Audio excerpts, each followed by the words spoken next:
And up until the last few years, they were talking about building a high-speed rail line. And friends that I know were going to Belgrade to go to Exit Fest and stuff. So people themselves get along. They want to get along. I mean, they eat the same food, they yell the same way, like they drink the same booze. So Oh my this, God. yeah, so this entire thing about a conflict just brewing, it's mostly because half the population is under influence of Russia today, and then also the politics has to play more ways. But yeah, I just wanted to say that as far as people themselves, they're a lot more relaxed. It's not really that much hatred like it's portrayed as if it is. Well, thank you. Hmm. And Gregory, do you have a question for Malcolm?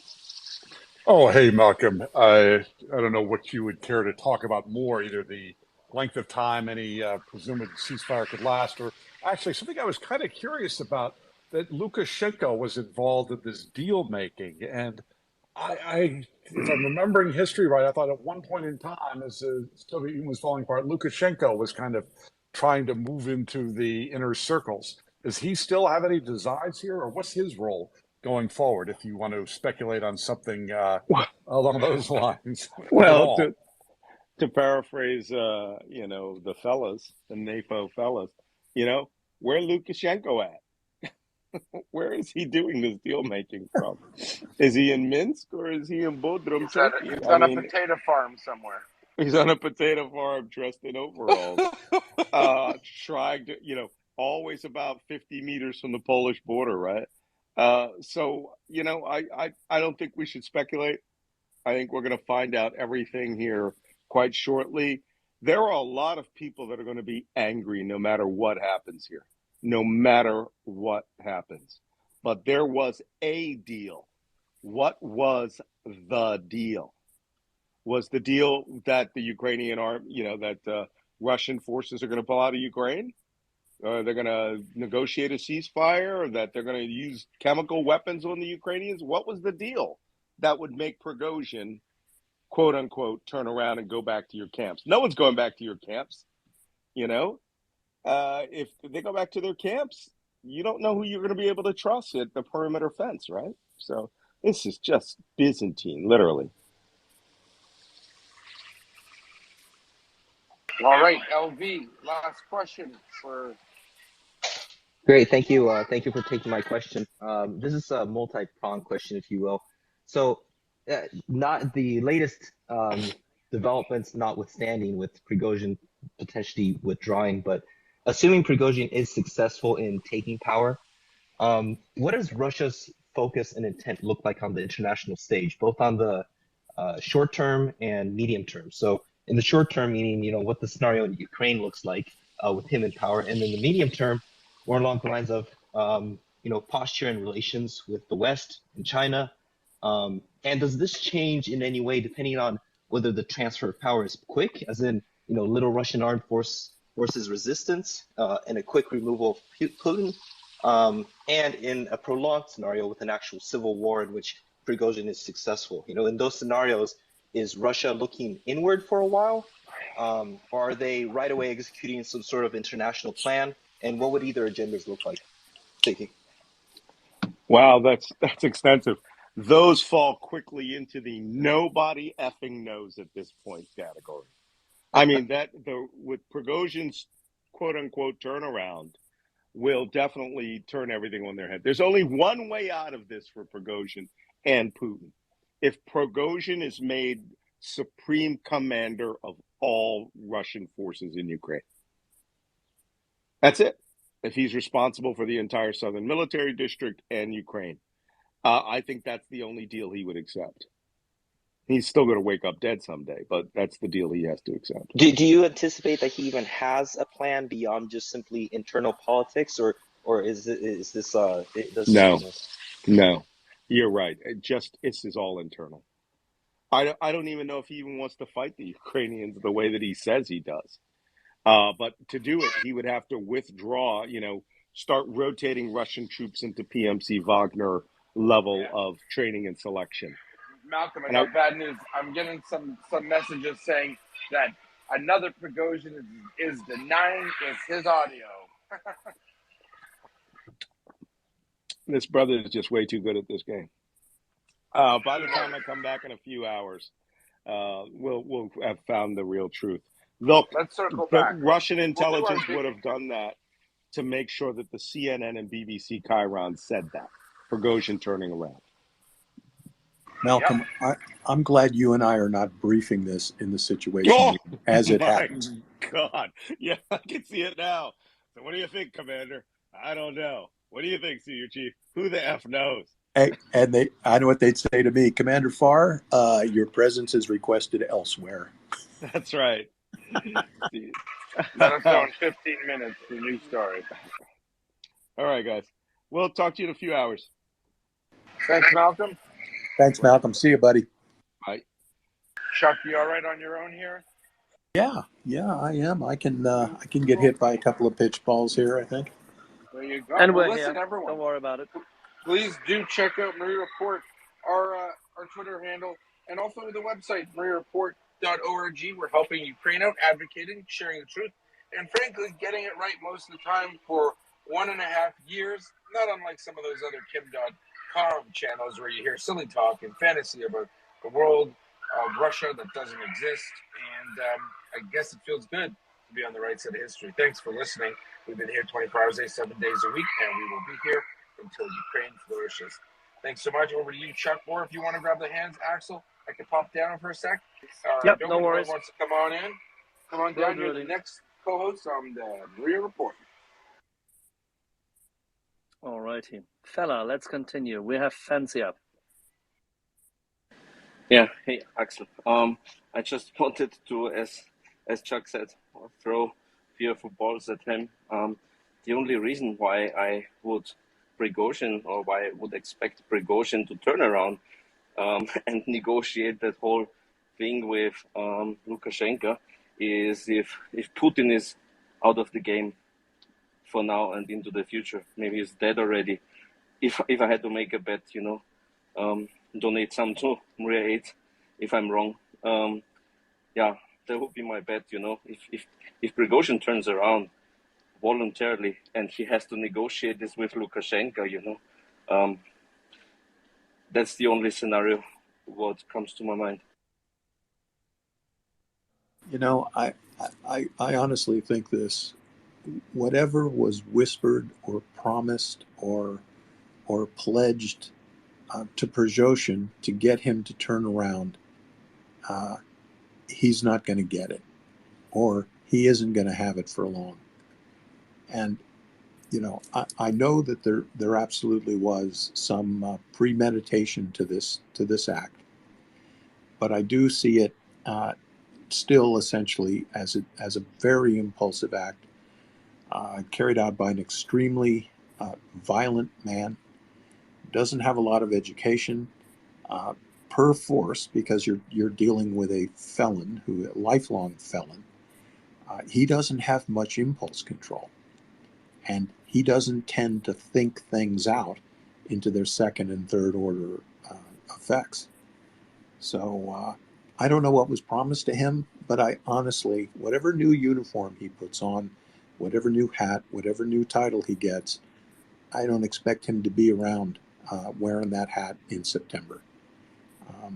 They've talked him down off the ledge, but believe me, Malcolm mentioned the furnace in the basement of the Lubyanka, and that's where he's probably going.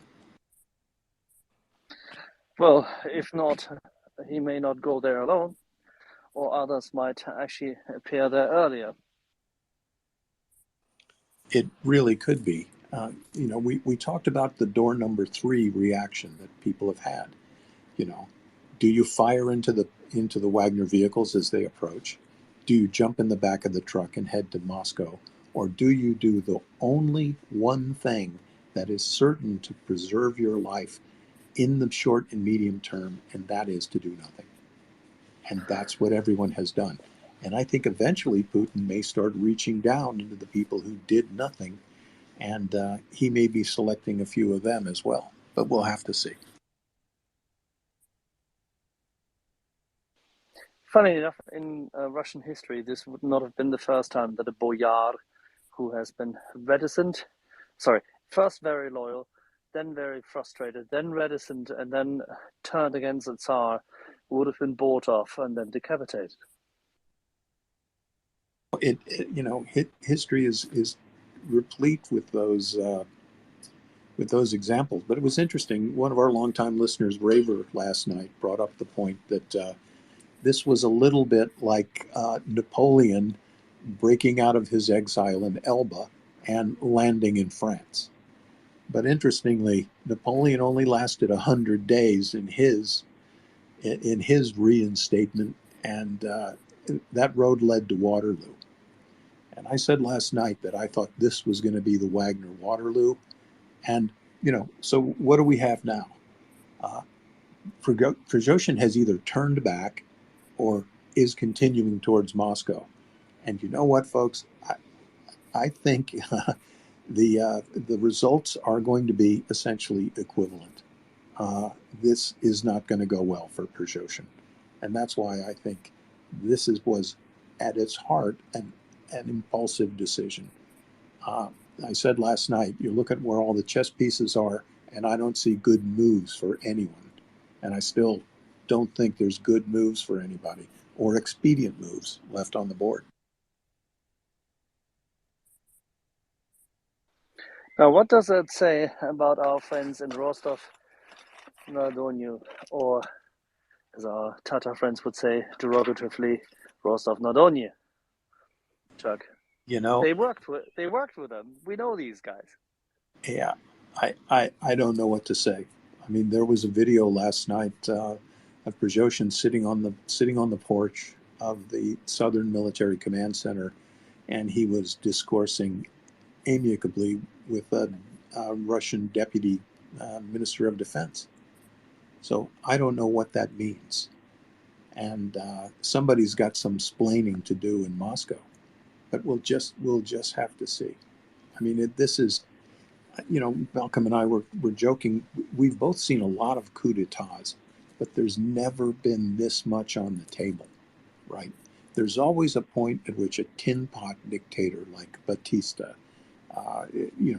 pick a sub-Saharan dictator, that they will flee the country with as many toys and gold and prostitutes as they can stuff on their airplane and split because the game isn't worth the candle. But this isn't a game that any of these major players can walk away from. There is no way for Putin to transition to a long retirement on the Black Sea. We've said it before. It's never going to happen. He has put too many people in the ground for that to happen. Prigozhin, who was trusted by Putin, remember what Putin said: stab in the back, betrayal of the fatherland. We know what Putin does to people he considers traitors. He gets them to swallow isotopes. He uses nerve gas on them. And Prigozhin has joined those ranks of the Skripals, of any other person who Putin considers a traitor. And no matter what has been promised to him, or if anything has been, it's over for Prigozhin. You only get to go Psycho Kitty one time. That's it. And this was his card. He played it, and we'll see where the chips are going to fall. So what you're saying is the only solution for Prigozhin to survive is Putin to be so utterly close to death or dead that he could survive and then become whatever kind of military commander for what he believes is his designation. That's hardly credible, is it? Yeah, and there's also another thing that could happen here. Ukraine has not done this yet, but I just put a map up of the Avdiivka area, which of course is the battle space next to Donetsk City. I've got frontline sources who reported that the Ukrainian forces have actually made some advances there against the Opatani salient. Now, they're not big advances, but a coordinated attack did allow them to enter some Russian trench systems. this may be coincidental in the true meaning of the word, that this has happened during a point of confusion in the Russian military. And just like those young soldiers who stand aside at the roadblock, I mean, we talked about this last night, Axel. I said, when the sun comes up tomorrow morning, there's going to be a lot of Russian soldiers who are not necessarily going to pick Saturday morning to die on, because they don't know what's going on. And I don't see a long-term solution for Prigozhin in this. I truly don't. And the other thing I wanted to say is, there is a moment here. If Ukraine were to score a significant military advance in the next 72 hours, and let's even say a week, Putin is going to be able to make a pretty good case to the Russian people to lay that defeat at the feet of Prigozhin and to blame him. This is what happened when you distracted the valiant forces of the fatherland. You committed this act. You acted out. You made our forces take their eye off the ball, and look what has happened to us in Ukraine. And okay, then let's go full hog. Would that not also be a moment where we should ask ourselves how much Putin and his old buddy from mafia days, Prigozhin, have thought about these options beforehand? Boy, I just don't know. If Putin had not said, this is a knife in my back, and this is an act of betrayal and will be dealt with I will take the sternest possible measures, then I might have thought there could have been some complicity in this, that this was simply taking Prigozhin's internet posting to the next level. But I don't know if that's true yet. And I will point out that the bloodshed has been relatively contained as far as we know. But we do know at least 2 Russian aircraft have been shot down by Wagner forces. One a Kh-52 helicopter, and the other a communications relay plane. Both of them in a vicinity that was about halfway to Moscow, where previously a Wagner unit was attacked yesterday afternoon. So the jury's still out. But my money, and believe me, I've eaten a lot of crow, and I will eat more. I'm still thinking this was an impulsive act, planned or not planned, but still predicated on the limited impulse control of a very undereducated but very cunning felon who is used to get what he wants. He is used to screaming in people's faces, cursing at them, and having them give him what he wants, whether that's a piece of your shipping company, whether he wants to take over your catering business, whether he wants this contract. That's the way he's run his entire life. And he screamed and he yelled and he cursed out the Ministry of Defense, and then, frankly, was astounded when they didn't give him what he wanted. He wanted more ammunition. They said no. He called them MFers and everything else and traitors. Give me more arms. They said no. See how he didn't make that fundamental connection? This is a young man who doesn't know how to get along. And I think, folks, he overplayed his hand. And we'll see. If he's still around in September, I'll be very surprised.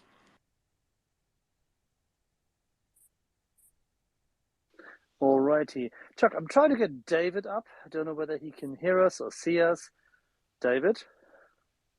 I can. David. Hello there, Chuck. There you are, brother. Good to hear you. Good to hear you. Anyway, this and just press as you the button on your phone. Anyway, just slow down, Axel. Slow down. There's no rush. No rush. There is. I need to make a fire, David. I'm sorry. Because it is today the second day of the Midsummer Eve weekend. So David, I can light a fire under your bottom if you want there, Axel. Do you want me to do that? No need at all. I know that you're an explosives expert, but I have managed to do that already. And therefore, the shashlik, which we're going to do today, is already safe. Oh well, there we are. Right. Well, you go do that. I've been. I've only just arrived at some friends. I'm at a magical house, looking at the sun going down, overlooking a beautiful view. So yes, so I've missed pretty much everything. I did get a little bit of news to hear that. Am I right to hear that Prigozhin is being bought off in some way, and his march on Moscow is turned round? Would that be correct? That is the indication, but we have no full-scale verification yet. We have an audio file. We have an audio file from him, from his own Telegram channel, in which he says so. However, at the same time, right beforehand, he stated on his other channel that he and his circle had been in negotiations during the day, which is pretty much what everybody expected, but that he had not joined, and now it comes, any kind of agreement with the president of Belarus, Lukashenko, interestingly. And therefore, he had everything which is being portrayed in the media is lies. Now, there were many different portrayals, many different reports in the media. However, then right after that comes this audio where he says that his troops were to be turning around, that they are 200 kilometers close to Moscow, and now blood could be spilled, and they would decide to go into and disband into their field camps, and then work according to plan. We do not know. We're waiting. It's fog of war, and as Chuck quite rightly said, we shall await, or as you would have said yesterday, David, contact, wait out. Exactly, and we're still at contact, wait out at the moment. We're analysing the situation, who, what, where, when. Right, we sort of know the who, right, and the what, but the what. Well, do we know the what? Actually, yeah, interesting stuff, isn't it? Because as we said yesterday, it could just be an op designed to shake out the potential traitors. Anyone. There's so many variables in this. It's mind-boggling. Shogun and wheels within wheels, I think I was saying yesterday. Yeah, too complicated for me. Chuck, do you want to go through the line of contact and what you've seen, what the Ukrainians have been doing during today, whilst everybody else focused on Russia, or how do you want to proceed? Well, you know what? I can do that. I'm actually just stepped away from my rig. If you guys just talk for a little bit, I'll get hooked up and get the maps going. I think we can do that if you like. Absolutely. I'll be right back. Axel and I can talk. We're wonderful talkers, aren't we, Axel? I think you were a gabberer. You were a gabber. Alrighty, and with that, let's go to Hans, because we do have Randy, Brad, and Lexicon and Frenchy with us. I think actually it's Randy, Frenchy, Brad, and Lexicon. Randy. Hi. These two guys are like scorpions in a bottle. And I have another theory that if they're standing down on general hostilities, each one is trying to figure out right now how to knock off the other one. And Prigozhin has friends in the military and people all over in Moscow. And I heard there was one attempt on Prigozhin's life within Wagner, a rumor about that.